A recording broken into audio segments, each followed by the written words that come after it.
नमस्कार, मैं रवीश कुमार। ब्रिटेन में अब की बार 400 पार हो गया है। ये वाला पार यहां होना था मगर वहां हो गया।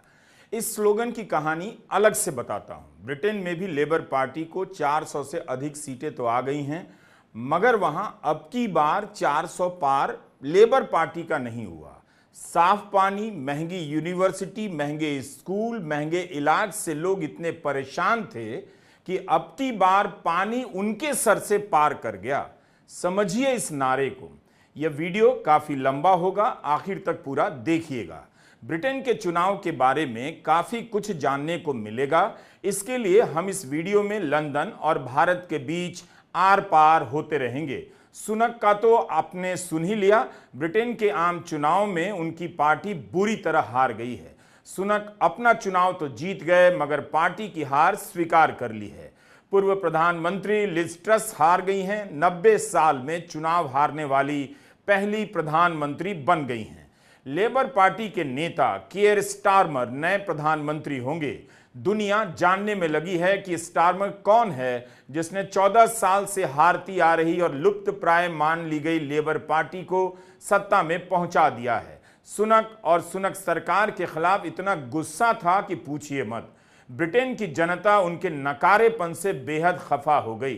6 हफ्ते के इस चुनाव में उन मुद्दों ने ऋषि सुनक को हराया है जिसके बारे में उस देश के लिए कल्पना करना मुश्किल है, जिसके प्रधानमंत्री 3 महीने तक अपने भाषणों में मुसलमान, मुजरा, मछली, मंगलसूत्र ले लेगा, भैंस खोल ले जाएगी, कांग्रेस जैसी बातें करते रहे। आई एम टेलिंग यू, आपको यकीन नहीं होगा कि जनता के इस प्रचंड आक्रोश में दांत का दर्द भी शामिल है। ब्रिटेन की जनता ने सत्ताधारी दल को दांत काट लिया है। ब्रिटेन के चुनाव में दांतों को लेकर पोस्टर और मीम छाए रहते हैं। ध्यान से देखिए, हम हिंदी प्रदेश वालों के इलाज से ऐसी हालत तो पहले से हो रखी है। घर, खेत सब इलाज में गिरवी रखा जाता है। 1948 में जब राष्ट्रीय स्वास्थ्य सेवा NHS शुरू हुआ तब डेंटल इलाज मुफ्त में होता था, पर 1951 से ही बदलाव शुरू हो गए। बजट कम होने लगा और इलाज महंगा होने लगा। NHS के डॉक्टरों से अपॉइंटमेंट ही नहीं मिल रहा है। प्राइवेट डॉक्टरों से इलाज का खर्चा ब्रिटेन के लोग उठा नहीं पा रहे थे। लोग बागवानी के औजारों से खुद ही दांत निकालने लगे। ऐसी ऐसी खबरें छपी हैं कि क्राउन निकल आया है तो लोग उसे सुपर ग्लू से ठीक कर रहे हैं या दांतों के लिए विदेश जा रहे हैं। 2-2 साल तक लोग इंतजार करते हैं। कुछ महीने पहले ब्रिस्टल में एक डेंटल क्लिनिक खुला तो इतनी लंबी लाइन लग गई कि पुलिस को आना पड़ा। पिछले साल एक सर्वे हुआ कि ब्रिटेन के 10% लोग अपना डेंटल इलाज खुद करने पर मजबूर हैं। खुद ही अपना दांत निकाल रहे हैं जो बेहद पीड़ादायक होता है और डेंचर बना रहे हैं। पिछले 2-3 साल में हालत और बिगड़े हैं। बाकायदा एक संस्था है टूथलेस इन इंग्लैंड नाम से जो इस मुद्दे पर बोलती है। संसद में एक कमेटी की इस मुद्दे पर रिपोर्ट भी आई है। अमीर लोग फिर भी प्राइवेट डॉक्टर के पास चले जाते हैं, लेकिन गरीब और मिडिल क्लास के पास कोई उपाय नहीं। यहाँ की दुकानों में कैविटी भरने के लिए डू इट योरसेल्फ किट मिलने लगी है। खुद ही कैविटी भरकर काम चलाइए। हालत यह है कि हर बड़ी पार्टी के घोषणा पत्र में डेंटल केयर का मुद्दा है। सुनक और स्टारमर दोनों से टेलीविजन चैनल के लाइव डिबेट में इस पर सवाल हुए हैं। लोग मानते हैं कि लेबर के आने से NHS मजबूत होगा, लेकिन बहुत से बुनियादी ढांचों में बदलाव की जरूरत है।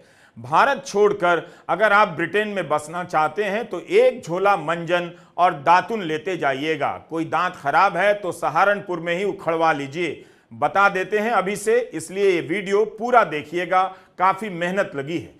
क्या आप सोच सकते हैं कि ब्रिटेन के चुनाव में दांत के इलाज का मुद्दा इतना बड़ा हो जाएगा? भारत में कैंसर से लोग मर रहे हैं, सरकारी अस्पतालों में डॉक्टर नहीं, ट्रॉमा सेंटर में बिजली नहीं, लेकिन कोई बात नहीं, धर्म की राजनीति में सब मस्त हैं। इसलिए बता रहा हूं, लेबर पार्टी नहीं जीती, दांत के दर्द से कराह रही जनता की आह लग गई कंजर्वेटिव को, जिन्हें टोरी कहा जाता है। इस वीडियो को देखते हुए आप बलिया से लेकर बक्सर के अस्पताल जरा झांक आइए। इस तरह से इलेक्शन का कवरेज गोदी मीडिया करेगा ही नहीं, क्योंकि हिंदी प्रदेश की जनता धर्म के नशे से बाहर आ गई तो झूठ की राजनीति का क्या होगा, उसकी दुकान बंद हो जाएगी। Do you get my point? यही वो भव्य इमारत है जिसमें ब्रिटेन की संसद चलती है। इसे वेस्टमिंस्टर कहा जाता है। 11वीं सदी की यह इमारत है। राजमहल के साथ साथ 13वीं सदी से इसके एक बड़े हिस्से में संसद का काम होने लगा। इस इमारत का अपना विस्तृत इतिहास है। तब से इस इमारत में संसद चल रही है, लेकिन किसी ने इसे राजशाही का प्रतीक बताकर गुलामी की मानसिकता से आजादी दिलाने के लिए तोड़ा नहीं या इसे खाली नहीं किया। शायद आर्थिक तंगी से गुजर रहे ब्रिटेन के पास सेंट्रल विस्टा प्रोजेक्ट के लिए 20,000 करोड़ रुपए नहीं होंगे। अच्छी खासी इमारत के रहते हुए नई इमारत बनाने की जिद भारत के महत्वपूर्ण संसाधनों का क्या हाल करती है, उसका असर आप अपनी जिंदगी में देख सकते हैं। भारत की नई संसद में सेंगोल रखने और हटाने का मुद्दा चल रहा है। सेंगोल को राजशाही का प्रतीक बताकर उसका विरोध किया जा रहा है कि लोकतंत्र के मंदिर में इसका क्या काम। सदन चलाने के संवैधानिक प्रावधान हैं, अधिकार हैं और सदन उसी से चलता है, तो सेंगोल क्या कर रहा है। वहीं ब्रिटेन की यह इमारत बताती है कि वह इतिहास को कैसे बरतती है। इमारतें गिराकर इतिहास से मुक्ति नहीं मिलती। दो बार इस वेस्टमिंस्टर की इमारत में भयंकर आग लगी। एक बार तो 30 साल लग गए इसे फिर से खड़ा करने में। एक किस्सा और है। टेम्स नदी में लंदन का कचरा गिरता था। एक समय ऐसा आया जब टेम्स की बदबू वेस्टमिंस्टर के भीतर पहुंचने लगी। बदबू ने नाक में इतना दम कर दिया कि टेम्स नदी को साफ करना पड़ा। नदियों के इतिहास में टेम्स नदी की सफाई एक बड़ा अभियान है और इस बार यह मुद्दा ब्रिटेन के चुनाव में लौटा है। मैं इस वक्त मां गंगा ने बुलाया है टाइप की बातें कर आपका ध्यान नहीं भटकाना चाहता, लेकिन काश गंगा के किनारे भारत की संसद होती तो गंगा की भी सफाई टेम्स की तरह हो जाती। उस पर फिर कभी। हम हिंदी की दुनिया के लोग हैं और हमारी दुनिया कम बड़ी नहीं। हिंदी प्रदेश घटिया स्कूलों और कॉलेजों से भरा हुआ प्रदेश है। अगर इनमें जरा भी क्वालिटी होती तो हिंदी प्रदेश की लड़कियां और लड़के वाकई कमाल कर देते। हम लोग ब्रिटेन के चुनाव को उस तरह से कवर नहीं कर सकते जैसे ब्रिटेन के चैनल या अखबार कवर कर सकते हैं, लेकिन वहां की चुनावी बातों और मतदान केंद्रों की तस्वीरों से हम काफी कुछ देख सकते हैं और अपने यहाँ के हालात के बारे में सोच सकते हैं। इसलिए हम यहाँ की बातों को वहां की बातों से जोड़ते चल रहे हैं। मूल बात है कि वेस्टमिंस्टर में एक नए युग का आरंभ होने जा रहा है। अब यहां लेबर का दबदबा होगा, जिस पार्टी को 2019 की हार के बाद समाप्त मान लिया गया। लेबर मुक्त ब्रिटेन टाइप वहां कंजर्वेटिव ही मुक्त हो गए। वेस्टमिंस्टर के पास ही है 10 डाउनिंग स्ट्रीट, जहां इस समय ऋषि सुनक रहते हैं। जल्द ही उन्हें नए प्रधानमंत्री कियर स्टारमर के लिए यह निवास खाली करना होगा। स्टारमर ने अपने कैबिनेट को चेता दिया है कि काम कर दिखाना होगा, वरना किसी को माफी नहीं मिलेगी। हमने आपको 26 जून के वीडियो में बताया था कि ब्रिटेन में शैडो कैबिनेट होता है। जनता को पहले से पता होता है कि कौन सा नेता किस मंत्रालय का काम संभालेगा। यही शैडो कैबिनेट अब वास्तविक कैबिनेट के रूप में शपथ लेगी और ब्रिटेन में नए युग का आरंभ होगा। स्टारमर 2020 में लेबर पार्टी के नेता बने। उनके पहले लेबर की कमान जेरेमी कोर्बिन के हाथ में थी, लेकिन 2019 में उनके नेतृत्व में लेबर पार्टी हार गई। उसके बाद लेबर पार्टी की लीडरशिप स्टारमर के हाथ में आ गई। अक्टूबर 2020 में कोर्बिन को पार्टी में बढ़ते एंटीसेमिटिज्म को लेकर की गई उनकी कुछ प्रतिकूल टिप्पणियों के चलते पार्टी से बाहर कर दिया गया। एंटीसेमिटिज्म यहूदियों के प्रति नफरती बातों को कहते हैं। कुछ समय बाद उन्हें पार्टी में वापस ले लिया गया, लेकिन स्टारमर ने प्रस्ताव लाकर उन्हें अगले चुनाव में लेबर उम्मीदवार के तौर पर खड़े होने से रोक दिया। कोर्बिन ने इसके जवाब में स्वतंत्र उम्मीदवार के तौर पर चुनाव में खड़े होने की घोषणा कर दी। तब पार्टी ने उन्हें बाहर का रास्ता दिखा दिया। इस चुनाव में कोर्बिन भी अपनी सीट से स्वतंत्र उम्मीदवार के रूप में जीत गए हैं। लेबर पार्टी की इस प्रचंड विजय में कोर्बिन की जीत को भी नहीं भूलना चाहिए, क्योंकि वे एक ऐसी सीट से जीते हैं जहां 1937 के बाद से कभी लेबर पार्टी का उम्मीदवार नहीं हारा था। इस बार आधिकारिक लेबर उम्मीदवार को कोर्बिन ने हरा दिया है। कोर्बिन को भी उन्हीं दिक्कतों का सामना करना पड़ा जिनसे महाराष्ट्र में शिवसेना और एनसीपी को गुजरना पड़ा। मूल चुनाव चिन्ह किसी और के पास और पार्टी को चलाने वाले संस्थापक सदस्य किसी और चुनाव चिन्ह के साथ वोट मांग रहे थे महाराष्ट्र में। उसी तरह जिम कॉर्बिन अपने निर्वाचन क्षेत्र इस्लिंगटन नॉर्थ की जनता को समझाते रहे कि लेबर के उम्मीदवार नहीं है। इस्लिंगटन नॉर्थ की सीट से कॉर्बिन 1983 से ही जीतते आ रहे थे।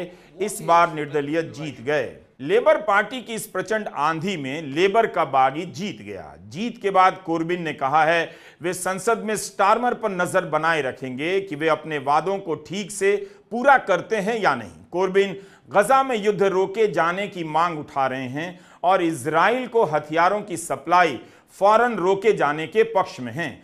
कॉर्बिन शरणार्थियों के मुद्दे पर भी खुलकर बोलते रहे हैं और उन्हें हमेशा उनके अधिकारों का समर्थन किया है। अक्सर असहज करने वाले स्टैंड ले लेते हैं। चुनाव जीतने के बाद कॉर्बिन ने कहा कि उनकी जीत संसद में ऐसी स्वतंत्र आवाज की जीत है जो सामाजिक न्याय की आवाज को बुलंद करती रहेगी। लेबर पार्टी में कॉर्बिन की जगह लेने वाले कियर स्टारमर ने लेबर पार्टी को ही बदल दिया है। चुनाव प्रचार में नारा दिया, यह बदली हुई लेबर पार्टी है। लेबर का आधिकारिक मोटो भी है, चेंज। लेबर का चुनाव प्रचार इसी थीम पर आधारित था कि मतदाता और 5 साल तक सोते न रह जाएं।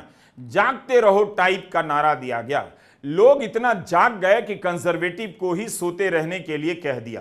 कियर स्टारमर ने बहुत सावधानी के साथ अपने मुद्दे चुने और चुनाव के दौरान विवादास्पद मुद्दों से दूरी बना ली।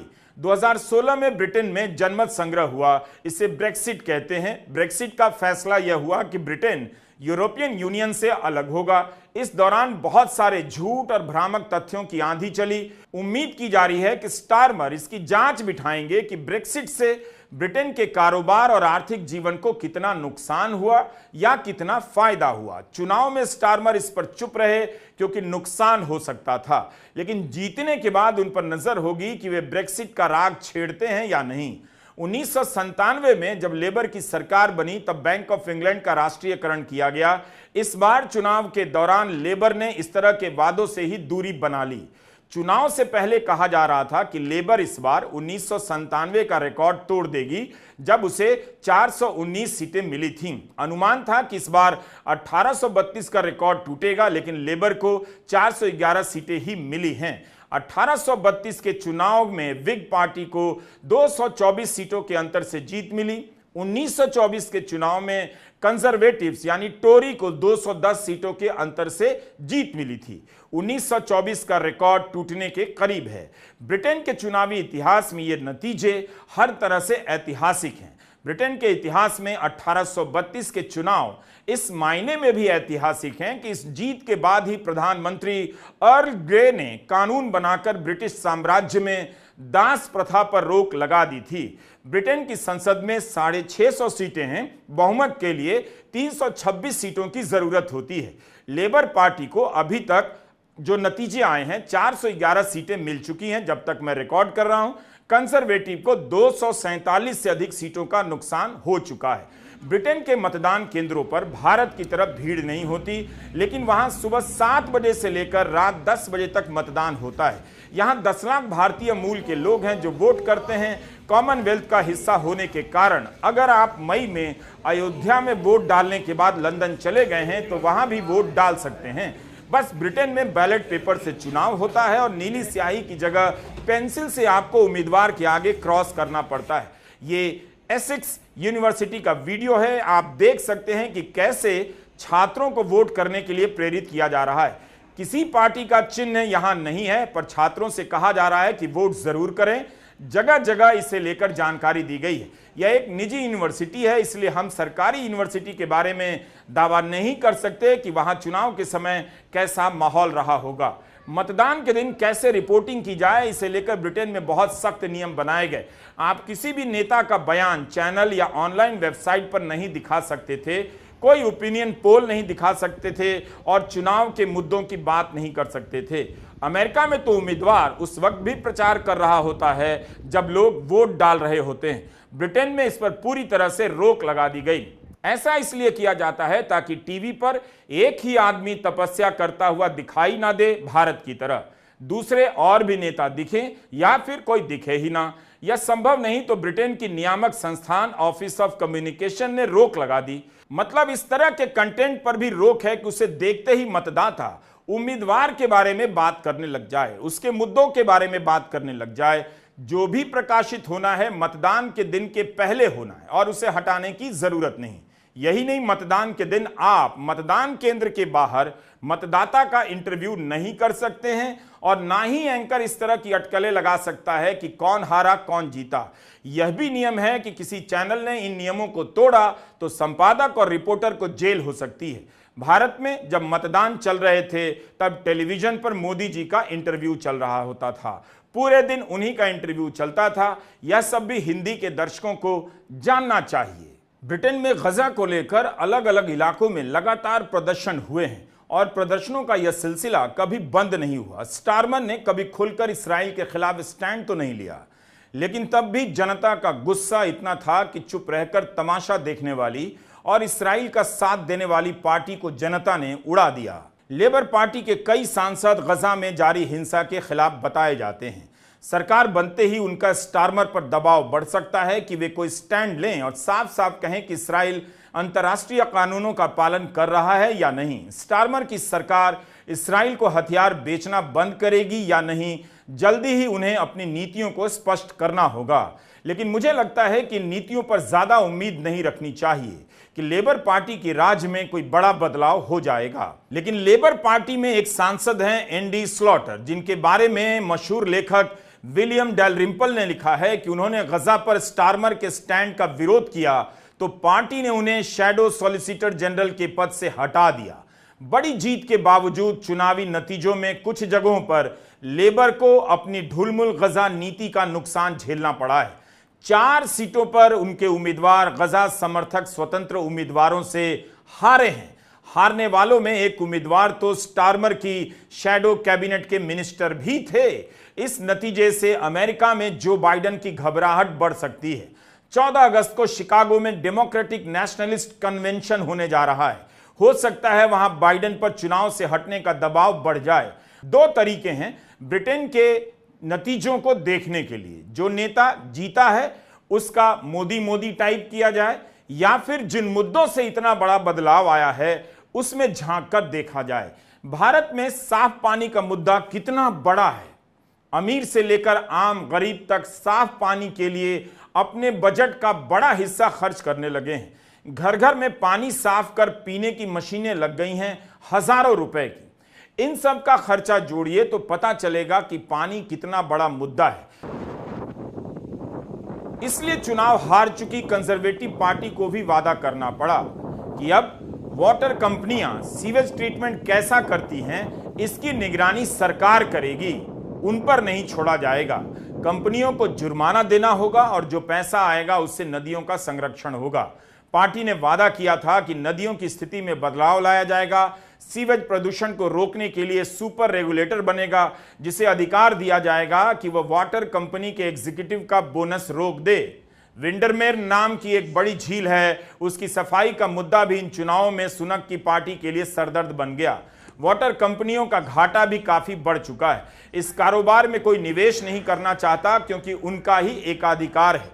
कई साल पुराने सीवेज लाइन को साफ करने, कचरा डंप करने की समस्या को ठीक करने के लिए बहुत पैसे की आवश्यकता है। लेबर पार्टी की सरकार इस मामले में क्या करेगी, पहले दिन से जनता इंतजार करेगी। लेकिन ब्रिटेन में निजीकरण एक बहुत बड़ा मुद्दा बनता गया है। लगातार हो रहे निजीकरण के कारण जनता की सुविधाएं महंगी होती गईं और खराब होती गईं। हमारी सहयोगी वृंदा शर्मा ने किताब की दुकान चलाने वाली एक महिला से बात की। उन्होंने भी निजीकरण को लेकर काफी कुछ कहा कि यह धारणा गलत साबित हो रही है कि निजीकरण से सेवाएं बेहतर हो जाती हैं। अंग्रेजी में हुई इस बातचीत का यही सार है। उन्होंने कहा कि मार्गरेट थैचर के समय पानी का निजीकरण कर दिया गया। कोई भी देश ऐसा नहीं करता है। पानी की सप्लाई सरकार का काम है, लेकिन ब्रिटेन में इसका निजीकरण किया गया। Look at the water companies which were privatised by the Thatcher government. I believe we're a rare nation globally. People don't privatise their water service in most countries because it's an essential necessity for people. And since our water companies were privatised, they are taking our money when we pay our bills and they're not performing the services. They've been dumping sewage in rivers, lakes, in the sea instead of processing it. They've been paying hundreds of millions of pounds to their shareholders, and it's all very corrupt. There are now legal cases being brought against them, and water should be renationalised, I believe. So why do you think privatization is something that you are against, or people like you are against? I mean, because the argument in favor of it is that it leads to better efficiency and it creates, more pressure on people to work better. So what would you have to say on that? Sure. I would disagree with that quite strongly, actually. It's been our experience of privatisation in this country that companies become corrupt and profit-seeking and give away millions to their shareholders. The NHS is an institution. Actually, it was opened, I believe, on this day in 1948, all those years ago. We all pay, through employment, our taxes and national insurance towards things like education, healthcare, and it belongs to the people, the National Health Service.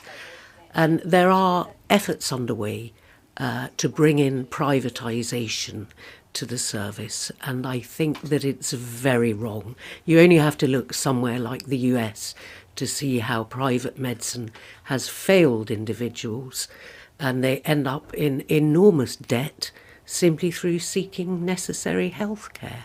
And privatisation in this country. ऐसा नहीं है कि 2024 का भारत का जनादेश कुछ कम महत्वपूर्ण है। इस जनादेश की भी कई सारी खूबियां हैं। मेरा इशारा मुद्दों की तरफ है। काश यहां भी इस तरह के मुद्दे मीडिया में दिखाई देते और सत्ता पक्ष की तरफ से प्रमुखता से इन पर जवाब दिया जाता, जबकि वे आप जनता के बीच मौजूद थे जिनसे आप परेशान थे। ब्रिटेन का यह जनादेश भी कई मायनों में महत्वपूर्ण है और दुनिया भर में लोकतंत्र को लेकर जो चिंता जाहिर की जा रही है, उस चिंता के संदर्भ में भारत और ब्रिटेन का जनादेश काफी कुछ कहने वाला है। भारत और ब्रिटेन के जनादेश को मिलाकर देखिए तो यकीन होता है कि संस्थाएं भले खत्म हो जाएं, अफसर और जज भले चाटुकार हो जाएं, मगर जनता का स्वाभिमान अभी जिंदा है। यूरोप के देशों की खास बात यह है कि यहां सदियों से अलग अलग देशों से आकर लोग बसते रहे। ब्रिटेन के ही इस चुनाव में कितने ही भारतीय मूल के लोग चुनाव जीते होंगे। सुनक तो भारतीय मूल के ही प्रधानमंत्री थे। भारत में अगर ब्रिटिश मूल के होकर कोई चुनाव जीत जाए, ना जाने कितने लोग अपना सर मुंडवा लें। पूरे यूरोप में माइग्रेशन के मुद्दे को लेकर नाराजगी अब बढ़ती जा रही है। लोगों को लगता है कि दूसरे देशों से आकर बसने वालों के कारण उनकी संस्कृति प्रभावित हो रही है, उनके संसाधनों पर बोझ पड़ रहा है। माइग्रेशन पर ब्रिटेन की संसद में एक रिपोर्ट भी है, आप भी नेट पर देख सकते हैं। एक एक देश से आए लोगों का डेटा है और कमाल का अध्ययन है। अब इस वीडियो को देखिए। पहले लेबर पार्टी का झंडा दिखेगा, फिर अमेरिका का।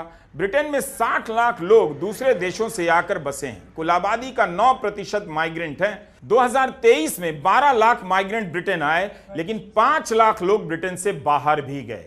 इस तरह 6.25 लाख से अधिक माइग्रेंट एक साल में ब्रिटेन आ गए। सुनक ने एक वीडियो बनाया कि प्रचार के लिए, जिसमें ब्रिटेन की जनता को डराया जा रहा था कि लेबर की सरकार आ गई तो माइग्रेंट के लिए लाल कालीन बिछाई जाएगी, उसका स्वागत किया जाएगा। यह बताता है कि माइग्रेंट को लेकर ब्रिटेन कितना बदल रहा है। जिस ब्रिटेन में 60 लाख लोग दूसरे मुल्कों से आकर बसे हैं, वहां यह हाल है। ब्रिटेन में जो माइग्रेंट आते हैं, उनमें से 82% माइग्रेंट नॉन ईयू देशों से आते हैं, यानी एशिया और अफ्रीका वगैरह के देशों से आते हैं। ब्रिटेन में माइग्रेंट को कई प्रकार की कैटेगरी में रखा गया है। यूरोपियन यूनियन के देशों से कितने लोग आए, ब्रिटेन के कितने लोग यूरोपियन यूनियन के देशों में बसने गए, आने और जाने दोनों का हिसाब निकालकर बताया जाता है कि कितने लोग ब्रिटेन में रह गए।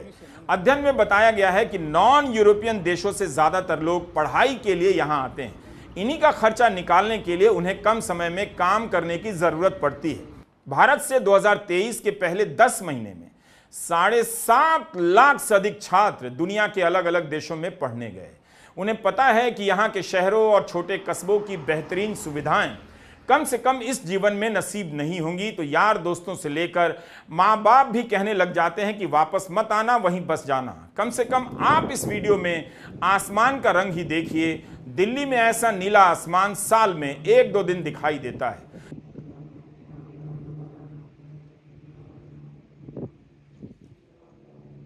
सुनक पर आरोप लगता रहा कि उनके कार्यकाल में छोटी छोटी नावों से शरणार्थी बड़ी संख्या में ब्रिटेन आए, तो सुनक ने मानव इतिहास की एक विचित्र योजना बना डाली। रवांडा नाम के देश से करार कर लिया कि जो भी ब्रिटेन में आकर शरण मांगेगा उसे रवांडा भेज दिया जाएगा। इसके लिए रवांडा में किगाली नाम की जगह पर इसके लिए कैंप भी बनाए गए। गार्डियन अखबार की एक रिपोर्ट के अनुसार सुनक की सरकार ने 320 मिलियन पाउंड से भी अधिक रकम इस योजना पर खर्च कर दी। जब माइग्रेशन को लेकर विरोध बढ़ने लगा, ब्रिटेन में पिछले कुछ सालों से बाहर से आए प्रवासियों और शरणार्थियों को लेकर विरोध बढ़ा है। इसी विरोध और आम लोगों के गुस्से का फायदा उठाने के लिए सुनक इस योजना को अपने चुनावी कैंपेन का मुख्य मुद्दा बना रहे थे। लेबर ने तब इस योजना को ब्रिटिश गृह मंत्रालय की आज तक की सबसे बेतुकी और फिजूल खर्च नीति कहा था, लेकिन बाद में सुनक ने जल्दी चुनाव घोषित कर दिया और कहा ब्रिटेन से अवैध शरणार्थियों को रवांडा पहुंचाने के लिए विमान चुनाव के बाद ही उड़ेगा और इस योजना को पूरा करने के लिए लोग उन्हें जिताएं। पर लोगों ने उन्हें बुरी तरह हरा दिया। लेबर ने भी अपने चुनाव अभियान में समंदर के रास्ते आ रहे अवैध प्रवासियों को रोकने की बात की है, लेकिन उनका कहना है कि फोकस इस अवैध घुसपैठ में सक्रिय अपराधी माफिया गैंग्स के खात्मे पर ज्यादा होगा, जो इन प्रवासी शरणार्थियों की मजबूरी का फायदा उठाते हैं। हमारी सहयोगी वृंदा शर्मा ने एक अमेरिकी मूल के ब्रिटिश नागरिक से माइग्रेशन की राजनीति को लेकर बात की। उन्होंने कहा कि ब्रिटेन का सिस्टम अब चरमराने लगा है, कुछ भी सही से काम नहीं कर रहा, जबकि वे खुद माइग्रेंट हैं। I was just speaking to some people, and the issues of privatization, their concerns about the informalization of labor, or the difficulties that they've had with inflation. These were some issues that came up. And for you this time, I mean, what are the issues that you think were the ones that weighed on your mind and will decide the way you vote this time? Well, the main thing for me is that I see Britain as being in a really rather desperate situation now. I'm an immigrant. I've been here for 20 years, and it's been really shocking to see how things have degenerated here. We say nothing works, basically. The only things that work, we say, in my family, are London Transport. London Transport still works somehow, but everything else feels like it's broken. And a lot of that feels like it is at the feet of the Conservative Party, which has really not taken care of things. So we've been through, 14 years and 5 prime ministers or something, and it's really time, I think, for a change. So those are the basic structure of life, the infrastructure, the conditions under which we take care of each other and live together in society together. Those things are broken, from hospitals to education to higher education to the roads. The trains, the water is a disaster here, and it's inexcusable, really. Migration की समस्या France में भी है, मगर वहां migration के खिलाफ दक्षिणपंथी राजनीति को मजबूती मिल रही है। ब्रिटेन में यह मुद्दा लेबर पार्टी को मजबूत कर गया। मूल बात है कि हिंदी में आपको इतनी मेहनत से तैयार किया गया वीडियो नहीं मिलेगा। समय निकालकर वीडियो देखा कीजिए। जनता के जनादेश में बड़ा बदलाव तो है, लेकिन क्या लेबर की सरकार बहुत अलग होगी? इसे लेकर बहुत उत्साहित होने की जरूरत नहीं है, कम से कम अभी तो बिल्कुल नहीं।